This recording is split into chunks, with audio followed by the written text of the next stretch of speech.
सोचिए अगर आप एक ऐसे मुल्क में पैदा हो जाएं जहां आप अपनी मर्जी से सफर नहीं कर सकते, ना बात कर सकते हैं, ना सच बोल सकते हैं और जहां से भागना गद्दारी समझा जाता है, जिसका नतीजा या तो जिंदगी भर की जेल या मौत। जी हाँ, हम बात कर रहे हैं शुमाली कोरिया की, इस दुनिया के उस मुल्क की जिसे लोग सैयारे की सबसे बड़ी जेल कहते हैं। ये मुल्क सिर्फ बंद सरहदों का नहीं बल्कि बंद जिंदगियों का मुल्क है, जहां लोग आजाद नजर आते हैं मगर दरअसल गुलाम हैं। वीडियो में आगे बढ़ने से पहले दोस्तों चैनल को सब्सक्राइब कर लें और बेल आइकन भी दबा दें ताकि हमारी ताज़ा तरीन खबरें आप तक फौरन पहुंच सकें और साथ ही साथ इस वीडियो को एक लाइक भी कर दें।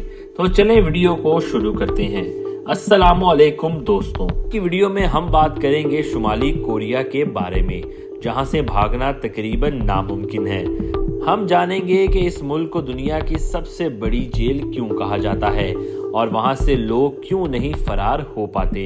आखिर क्यों हर साल हजारों लोग अपनी जान खतरे में डालकर सिर्फ इस उम्मीद में भागते हैं कि वो आज़ादी की एक सांस ले सकें। शुमाली कोरिया में हुकूमत की क़यादत किम जोंग उन करते हैं और वहां से भागना गद्दारी शुमार होता है। इस जुर्म की सजा क्या है? जिंदगी भर की जेल या फौरन फांसी यानी मौत। और सिर्फ मुल्क से भागना ही नहीं बल्कि अपने ही शहर से दूसरे सूबे तक जाना भी गैर कानूनी है अगर हुकूमत ने इजाज़त ना दी हो। सोचिए हम पाकिस्तान में शहर शहर घूमते हैं बिना सोचे और वहाँ एक इलाके से दूसरे इलाके जाने के लिए भी इजाज़त दरकार होती है।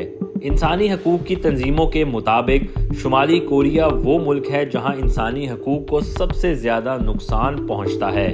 हर मर्द को जबरन फ़ौज में भर्ती किया जाता है, कम से कम 10 साल के लिए। कोई आज़ादी इजहार नहीं, कोई आज़ाद मीडिया नहीं। हर खबर, हर टीवी चैनल, हर अखबार सब हुकूमत के कंट्रोल में होते हैं। और सबसे डराने वाली बात, शुमाली कोरिया में ख़ानदानी सज़ा का निज़ाम राइज है। अगर आपने कोई जुर्म किया तो सज़ा सिर्फ आपको नहीं बल्कि आपके माँ बाप, बच्चों और रिश्तेदारों को भी मिल सकती है। 2009 में एक ऐसा वाकया हुआ जहां एक 2 साल के बच्चे को जिंदगी भर की जेल में भेज दिया गया। क्यों? क्योंकि उसके वालिदैन के पास एक बाइबल मिली थी। जी हाँ, वहाँ दीन की पैरवी करना भी जुर्म समझा जाता है। और दोस्तों, गैर मुल्कियों को वहाँ आने की इजाज़त बहुत मुश्किल से मिलती है। अगर किसी को इजाज़त भी दे दी जाए तो उनके साथ 24 घंटे हुकूमती मुहाफ़िज़ रहते हैं जो उन्हें सिर्फ वही जगह दिखाते हैं जो हुकूमत चाहती है। सिर्फ वही मनाजिर, वही तस्वीर और वीडियोस दुनिया को दिखाई जाती हैं तो किम जोंग उन को दिखाना चाहता है। यानी असल शुमाली कोरिया को अमलन किसी ने देखा ही नहीं। एक मिसाल ऑटो वार्मिबर की है। एक अमेरिकी तालिब इल्म जो 2015 में टूरिस्ट वीज़ा पर शुमाली कोरिया गया था, उस पर इल्ज़ाम लगा कि इसने होटल के अंदर से एक पोस्टर उतारा। इसे 15 साल कैद की सज़ा सुना दी गई। 1 साल बाद जब वो कोमे में वापस अमेरिका भेजा गया तो कुछ ही दिनों में उसकी मौत हो गई। आज तक किसी को मालूम नहीं कि जेल में उसके साथ क्या हुआ था। इस वजह से लोग कहते हैं शुमाली कोरिया हकीकत में एक जेल है जिसमें ज़िंदगी का हर दिन मौत के खौफ से भरा होता है। अब सवाल ये है, अगर कोई भागना चाहे तो कहाँ जाए? मगरिब में पीला समुंदर, मशरिक में सी ऑफ जापान है जहां शुमाली कोरिया की नेवी पेट्रोल करती है। जनूब में जनूबी कोरिया है। दोनों मुल्कों के दरमियान जंग का माहौल और तारों से बंद बाड़े हैं। यानी एक ही रास्ता बचता है, जनूबी कोरिया। जनूबी कोरिया शुमाली कोरिया के बाशिंदों को अपना शहरी मानता है, लेकिन वहां तक पहुंचना मौत के मुंह में कूद जाने के मुतरादिफ है। शुमाली कोरिया ने सरहद पर 7.5 लाख फौजियों को तैनात कर रखा है, जहां माइंस, इलेक्ट्रिक फेंसेस और तार बंधनें लगी हुई हैं। 2017 में एक सिपाही ने जीप में फरार होने की कोशिश की।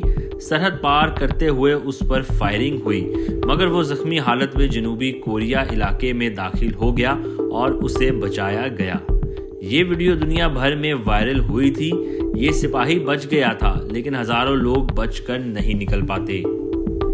उन पर सरहद पर ही गोलियां चलाई जाती हैं اور جو بچ بھی جائیں وہ بھی کچھ دنوں بعد زخموں کی وجہ سے مر جاتے ہیں۔ اب دوسرا راستہ شمالی کوریا کی شمالی سرحد ہے، جہاں چین اور تھوڑا سا روسی علاقہ لگتا ہے۔ یہ علاقہ پہاڑوں، جنگلوں اور نہروں سے بھرا ہوا ہے، اس لیے لوگ سردیوں میں جب نالے جم جاتے ہیں یا گرمیوں میں جب پانی کم ہوتا ہے تو وہاں سے عبور کرنے کی کوشش کرتے ہیں، لیکن یہ بھی آسان نہیں۔ چین اور روس دونوں شمالی کوریا کے سیاسی اتحادی ہیں۔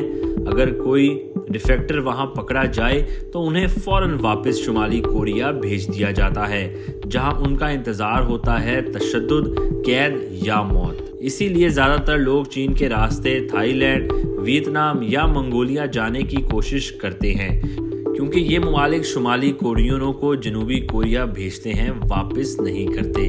1990 کے بعد سے تقریباً 34,000 لوگ شمالی کوریا سے فرار ہو کر جنوبی کوریا پہنچنے میں کامیاب ہوئے۔ سوویت یونین کے خاتمے کے بعد 1991 میں شمالی کوریا کی معیشت تباہ ہو گئی اور پابندیوں نے لاکھوں لوگوں کی جان لے لی۔ 2009 تک ہر سال تقریباً 3,000 لوگ فرار ہو جاتے تھے، مگر جب 2012 میں کم جونگ ان نے اقتدار سنبھالا تو اس نے سرحدیں مزید سخت کر دیں، سگنل جیمرز نصب کیے گئے، فوجی گشت بڑھائے گئے، نئی باڑیں لگائی گئیں اور چین روس کے ساتھ معاہدے کیے گئے تاکہ کوئی ڈیفیکٹر محفوظ نہ رہے۔ چینی ایجنٹس جو پہلے لوگوں کو بھاگنے میں مدد کرتے تھے، اپنی فیس $2,000 سے بڑھا کر $10,000 کر چکے تھے، جو عام شمالی کورین کے لیے ناقابل برداشت رقم ہے۔ 2019 تک صرف 1,000 لوگ ہی بھاگ پائے۔ پھر آیا 2020 کا سال۔ کووڈ-19 جیسے ہی وائرس چین میں پھیلا، شمالی کوریا نے دنیا میں سب سے پہلے اپنی سرحدیں مکمل طور پر بند کر دیں۔ ان کے پاس صحت کا نظام کمزور تھا، ادویات کی کمی تھی اور لوگ پہلے ہی غذائی قلت کا شکار تھے۔ حکومت نے سرحد پر شوٹ ٹو کل احکامات جاری کر دیے، یعنی جو بھی سرحد کے قریب نظر آئے اسے فوراً گولی مار دی جائے۔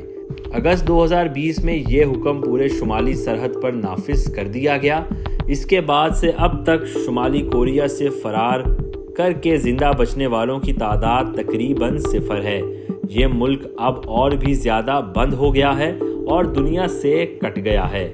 دوستو، سب جانتے ہیں کہ شمالی کوریا کے پاس نیوکلیئر ہتھیار ہیں اور یہی وجہ ہے کہ دنیا کے بڑے ملک بھی زیادہ کچھ نہیں کر پاتے۔ امریکہ ہر سال پابندیاں عائد کرتا ہے، مگر کم جونگ ان پر کوئی خاص اثر نہیں پڑتا۔ وہاں کے لوگ بھوک سے مر رہے ہیں، مگر حکومت اپنے میزائلوں اور فوجی پروگرام پر پیسہ خرچ کرتی ہے۔ دنیا دیکھ رہی ہے مگر کچھ نہیں کر سکتی، کیونکہ کوئی بھی قدم نیوکلیئر جنگ میں بدل سکتا ہے۔ تو دوستوں، یہ ہے شمالی کوریا، ایک ایسا ملک جہاں لوگ پیدا ہوتے ہیں صرف حکومت کے لیے، جینے کے لیے، اور اگر آزادی چاہیے تو موت ان کا مقدر بنتی ہے۔ یہ دنیا کا وہ حصہ ہے جہاں انسانی زندگی کی کوئی قیمت نہیں اور صرف ایک آدمی کا حکم سب پر بھاری ہے۔ اب سوال آپ کے لیے، آپ کو کیا لگتا ہے؟ کیا دنیا کو شمالی کوریا کے خلاف کچھ کرنا چاہیے یا نیوکلیئر ہتھیاروں کے خوف کے باعث خاموش رہنا بہتر سمجھا جاتا ہے؟ اپنی رائے کامنٹس میں ضرور دیں، اور اگر ویڈیو پسند آئے تو سیو آر پاک ٹائمز کو لائک، شیئر اور سبسکرائب کرنا نہ بھولیے۔ ملتے ہیں اگلی ویڈیو میں۔ اللہ حافظ۔